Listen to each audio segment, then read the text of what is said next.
మీరెంతున్నా మీకింతే అనే నినాదం పార్టీలది, ప్రభుత్వాలది. మేము ఏ పరిస్థితుల్లో ఉన్నామనంటే అధ్యక్ష, ఎన్నికల సమయంలో మాత్రమే బీసీలకు రాజకీయ రిజర్వేషన్లు కానీ బీసీలకు చేసేటటువంటి లబ్ధి గురించి కానీ చర్చకు వస్తాయి.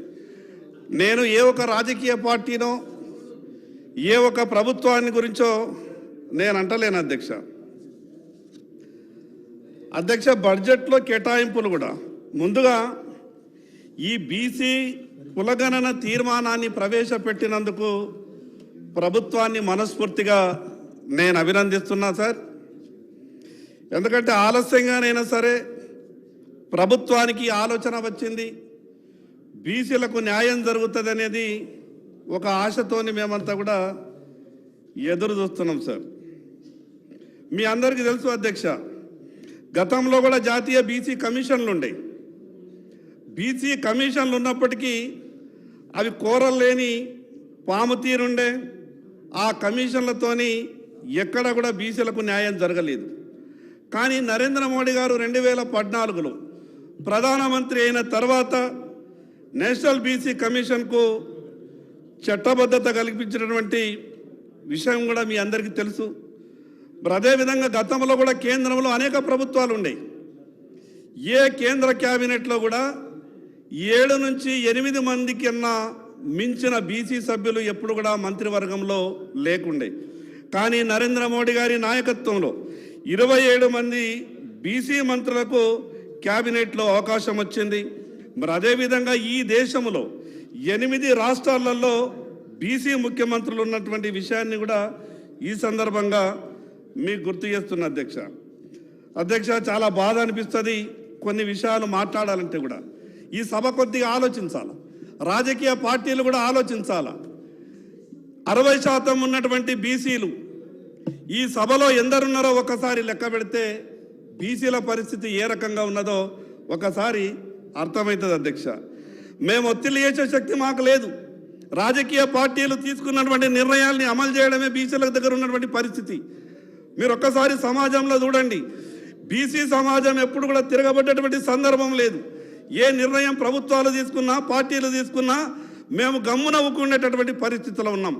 ఏమన్నా అంటే ఏమంటారంటే అధ్యక్ష, ప్రతి పార్టీ, ప్రతి ప్రభుత్వం బీసీ కులాలలో ఉన్నటువంటి కుల వృత్తులకు సహకారం అందిస్తాం. అంటే మా తాతలు సబ్బులు పెట్టి బట్టలు ఉతికిండ్రు, మా తండ్రులు మంగళ కత్తి పెట్టి మంగళ పని చేసిండ్రు, మీరు కూడా అందులోనే ఉండుండ్రి, బయటకు ఏమాత్రం వచ్చే ప్రయత్నం చెయ్యకుండి మీరు బీసీలలో పుట్టిండ్రు కాబట్టి కుల వృత్తులకు సహాయం చేస్తామంటారు. చాలా గొప్ప విషయం అధ్యక్ష, సంతోషం. కుల వృత్తులు చేసేటటువంటి వాళ్లకు సహాయం చేస్తామంటే చాలా సంతోషం. ఈరోజు బంగారం తయారు చేసేటటువంటి స్వర్ణకారునికి ఒక బంగారం దుకాణం పెట్టుకుంటామని బ్యాంకుకు పోతే సహాయం దొరకదు. మిగతా వాళ్లకు ఆ కుల వృత్తికి సంబంధం లేకున్నా ప్రభుత్వం నుంచి సబ్సిడీ వస్తుంది, బ్యాంకు ద్వారా సహాయం దొరుకుతుంది.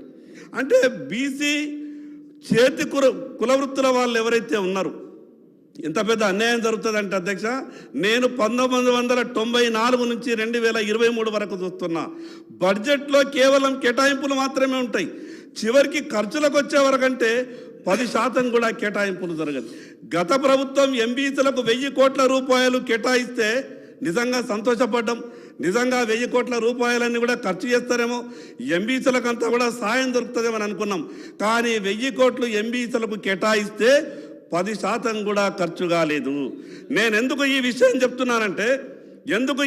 చెప్తున్నానంటే అధ్యయనం కొరకు ఆ రోజు బీసీ శాఖ మంత్రిత్వం నుండి అధికారులు అందరూ కూడా గుజరాత్కి వెళ్ళిండ్రు. గుజరాత్ రాష్ట్రం చాలా గొప్పగా చేసింది. ఆ రకంగా బీసీలని ఆదుకునే విధంగా మేము కూడా తెలంగాణ రాష్ట్రంలో అక్కడ ఉన్నటువంటి విషయాలన్నిటి కూడా మేము బాగా స్టడీ చేస్తాం, తెలంగాణలో అమలు చేస్తామని ఆ రోజు ప్రభుత్వంలో ఉన్నటువంటి పెద్దలు చెప్తే మేము చాలా సంతోషపడ్డాం. కానీ ఏమైంది అధ్యక్ష, ఇక్కడ రాష్ట్రంలోకి వచ్చిన తర్వాత బడ్జెట్లో పెట్టినటువంటి 1000 కోట్లు ఖర్చు కాలేదు. అక్కడ గుజరాత్లో అమలైనటువంటి స్కీములు కూడా చర్చకు రాలేదు. అధ్యక్ష, ఆంధ్రప్రదేశ్ రాష్ట్రం ఉన్నప్పుడు బీసీ కార్పొరేషన్లలో తెలంగాణలో ఉన్నటువంటి అన్ని బీసీ కార్పొరేషన్లలో సంవత్సరానికి 1000 మందికి ఉపాధి అవకాశాలు దొరికే విధంగా కొంత చర్యలు జరిగినాయి. మరి తెలంగాణ రాష్ట్రం వచ్చిన తర్వాత పెరగాలి కదా సార్.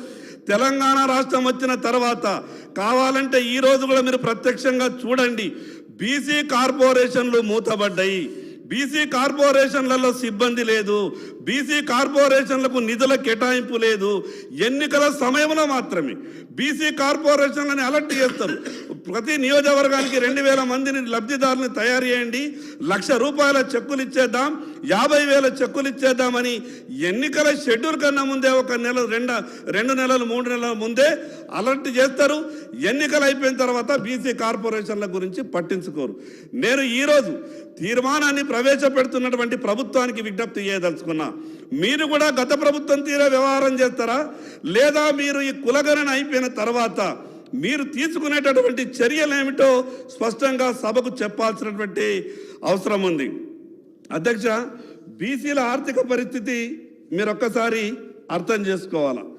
ఈరోజు బీసీల పరిస్థితి ఏ రకంగా అయిందంటే, ఏదైనా ఉపాధి కొరకు లోన్ తీసుకుందామని బ్యాంకుకి వెళ్తే బ్యాంకు వాళ్ళు అంటారు, నీ దగ్గర ఏమేమి ఆస్తులు ఉన్నాయి, నువ్వు ఆస్తులన్నీ కూడా మాకు తనాఖా పెడితే, నువ్వు ఆస్తులన్నీ కూడా మాకు గ్యారంటీ ఇస్తే నీకు లోన్ ఇస్తాం, తర్వాత ప్రభుత్వం నుంచి ఏమన్నా సబ్సిడీ వస్తే అది ఆలోచిస్తామని చెప్తారు. అధ్యక్ష, ప్రభుత్వం నుంచేటటువంటి సబ్సిడీలు అయితే 9.5 సంవత్సరాలుగా తెలంగాణ ఏర్పడ్డ తర్వాత కేవలం 1 సంవత్సరం మాత్రమే బీసీ కార్పొరేషన్ నడిచింది.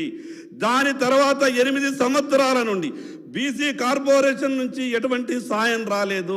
ఎందుకు అధ్యక్ష బీసీ కార్పొరేషన్ మరి సాయం రానటువంటి కార్పొరేషన్ జిల్లాలో పెట్టడం దేనికి? ఆ రకంగా కొత్తగా వచ్చినటువంటి ప్రభుత్వం సరి అయినటువంటి రీతిలో నడవాలని నేను విజ్ఞప్తి చేస్తున్నా అధ్యక్ష. ఇంకో విషయం, మీరు కేవలం బీసీ గణన జరిపి బీసీల పర్సంటేజ్ ఇంత అని మీకు తేలిన తర్వాత మీరు బీసీలకు ఏదైనా సాయం చేయాలనంటే మిగతా వాళ్ళ పర్సంటేజ్ తేలకుండా మీరు ఏ ఒక్క రూపాయి నయా పైసా కూడా సాయం చేయలేరు. ఎందుకంటే మిగతా వర్గాలు కూడా మా పర్సంటేజ్ ఇంత అని వాళ్ళు కోర్టులకు వెళ్ళేటటువంటి అవకాశం ఉన్నది. దాని మీద గౌరవ మంత్రి గారు స్పష్టంగా ఒక ఆలోచన చేయాలా.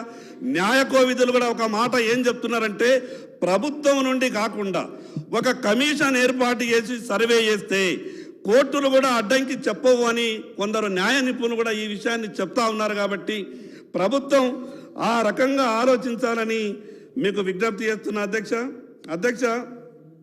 బీసీల గురించి మీ కులగణన తేలే వరకు, మీరెంతున్నారో మాకు తెలిసే వరకు మీకు మాత్రం మేము గింతే ఇస్తామనంటే ఏ ప్రభుత్వమైనా ఆ నినాదం నుండి బయటకు రావాలా. మీకు తెలుసు కదా, లెక్క రాకన్నా ముందు కనీసం 50-52% బీసీలు ఉన్నారని తెలుసు కదా.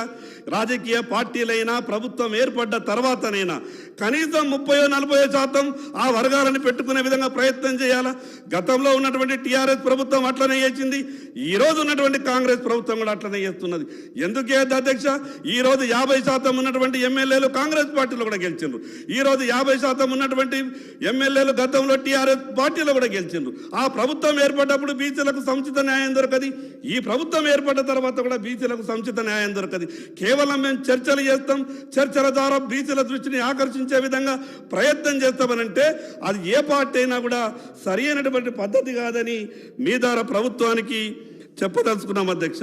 మరి అధ్యక్ష, సర్వే చేస్తున్నప్పుడు, కులగణన జరుగుతున్నప్పుడు టైం బాండ్ కూడా ఫిక్స్ కావాలా.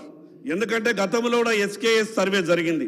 తెలంగాణ రాష్ట్రం వచ్చినటువంటి మొదటి రోజే సకల కుటుంబ సర్వే జరుగుతున్నది. ఈ భారతదేశంలో ఉన్నటువంటి ఎక్కడ ఉన్న తెలంగాణ వాసి లేదా ప్రపంచంలో ఉన్నటువంటి ఏ తెలంగాణ వాసి అయినా మీ ఇంటి దగ్గర ఉండండి, లేకుంటే మీరు తెలంగాణలో ఉండరు అనే విధంగా గతంలో ఉన్నటువంటి వాళ్ళు మాట్లాడితే ఈ దేశంలో ఉన్నటువంటి వాళ్ళంతా ఏ మూలకున్నా కూడా కూలీనాలే వేసుకునే వాళ్ళంతా కూడా రైళ్లను పట్టుకొని, బస్సులను పట్టుకొని, లారీలెక్కి ఈ రాష్ట్రంలో చిక్కుతున్నారు. తెలంగాణ ప్రభుత్వం కొత్తగా వచ్చింది కాబట్టి, కొత్తగా రాష్ట్రం వచ్చింది కాబట్టి సకల కుటుంబ సర్వే జరిగే అంటే ఇల్లు లేదు నాకు కాబట్టి ఇల్లు వస్తుందని, నాకు జీవనాధారం ఉపాధి అవకాశాలు లేవు కాబట్టి ప్రభుత్వం గుర్తించి నాకు ఉపాధి అవకాశం కల్పిస్తుందని ఎంతోమంది ఆశతోని SKS సర్వే జరుగుతుందని వేరే దేశాలలో ఉన్నటువంటి వాళ్ళు వచ్చిండ్రు. ఈ దేశంలో వేరే రాష్ట్రాల్లో బతుకుతున్నటువంటి వాళ్ళంతా కూడా వచ్చిండ్రు. ఇప్పుడు కూడా బీసీ గణన గురించి ఈ ప్రభుత్వం బీసీ గణన చేస్తున్నామని చెప్తున్నటువంటి దాని మీద గత ప్రభుత్వం